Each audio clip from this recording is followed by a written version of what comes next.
મુજબ જોવા જઈએ તો ક્યારેક ઉત્તરાયણ 14મી જાન્યુઆરી, ક્યારેક 15મી જાન્યુઆરી આવતી હોય છે. આ વખતે ઉત્તરાયણ અંગે જોઈએ તો પતંગ રેસવા માટે પતંગ ચડવામાં કેવું પવન રહેશે તેની ગતિવિધિ જોવામાં આવતી હોય છે. તો ભિન્ન ભિન્ન ભાગોમાં આપણે પવનની ગતિવિધિ જોઈએ તો લગભગ પરોળીના ભાગમાં, અમદાવાદના ભાગોમાં લગભગ પરોળીએ 7 કિલોમીટર ક્યાંક 9 કિલોમીટરનો પવન રહેવાની શક્યતા છે.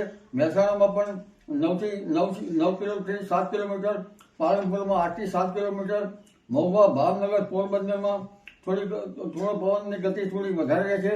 ગાંધીધામમાં પવનની ગતિ વધારે રહે છે. જામનગરમાં પણ પવનની ગતિ લગભગ 9 કિલોમીટરની આસપાસમાં રહેવાની શક્યતા છે. સવારે રાધનપુરમાં 9 કિલોમીટર આસપાસ, વિરંગામાં 10 કિલોમીટરની આસપાસ, દરિયા કિનારે 12 કિલોમીટરની આસપાસ, સુરતમાં 9 કિલોમીટરની આસપાસ રહેવાની શક્યતા રહે છે. અને દરિયા કિનારે કેટલા ભાગમાં 13 કિલોમીટર આસપાસ રહેવાની શક્યતા રહે છે. સુરતમાં વિન્ડ ગસ્ટ જોવા જઈએ તો લગભગ 26 કિલોમીટરની રહેવાની શક્યતા રહેશે.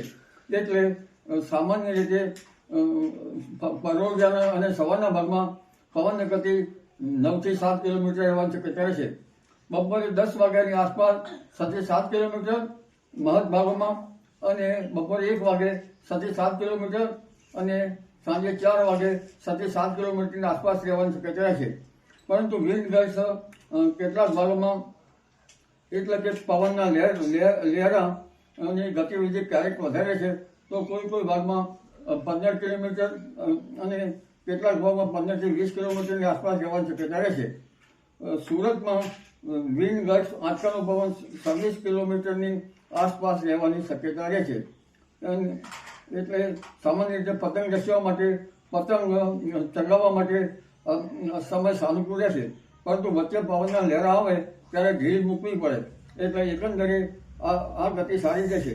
તારીખ 15મી તારીખે પણ પવનની ગતિ કંઈક સવારે ઓછી અને